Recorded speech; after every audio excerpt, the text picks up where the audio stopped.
Andrew Clennell is with me, our political editor, and it's a big moment as that thaw continues between Australia and our biggest trading partner. Yeah, we've had Penny Wong, Tim Ayres, Assistant Trade Minister, two premiers, Daniel Andrews, Mark McGowan, and yeah, I really believe the PM will be going this year to China. So despite AUKUS and the nuclear submarine agreement, which the Chinese aren't thrilled about, tensions are decreasing somewhat.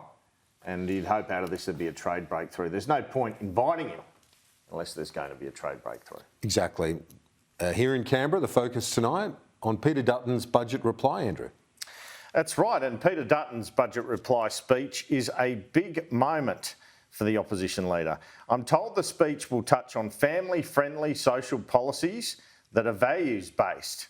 The speech will highlight what Mr Dutton says are broken promises on aged care, superannuation and lowering cost of living pressures. It will critique the budget and speak to Middle Australia and what the opposition leader calls the new working poor. Mr Dutton is expected not to oppose the government's PRRT tax measure or its rise in job seeker in his speech. We are expecting tonight a policy for so-called Middle Australia, for what Labor called at the turn of the century working families.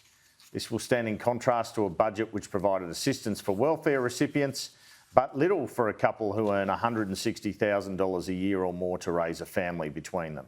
Peter Dutton was talking about that cohort who had missed out this morning, particularly after the annual LMITO, as they're called, tax cuts, lower and middle income tax offset, came to an end on July 1.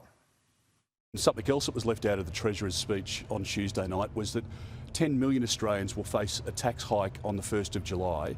It comes at a time when, in the budget papers, again not mentioned in the Treasurer's speech, bills for electricity and gas are likely to go up by about $500 again this 12-month period in front of us. I think we've got a middle class of Australians, a working poor that Labor's created, people who are working their guts out, going to work, and just can't keep their heads above water. There is also expected to be some rhetoric in the speech about the government's approach to migration, which will see net migration figures to Australia reach more than 700,000 over 2 years. Jim Chalmers was saying a lot of them were long-term tourists when he spoke in Question Time a short time ago. There was internal debate, as I understand it, within the opposition about how big they were going to go with policies in this speech.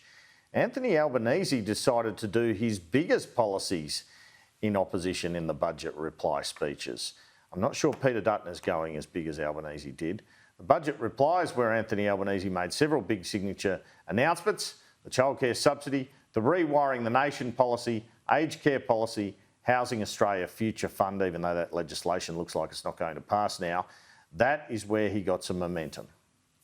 Tonight I announced that a Labor government will, from 1 July 2022, remove the annual cap on the childcare subsidy, and we will increase the maximum childcare subsidy to 90%. I'm proud to say that Labor in government will create a $10 billion Housing Australia Future Fund. Tonight I announce 5 concrete, practical measures a Labor government will implement to ensure older Australians receive the aged care they deserve.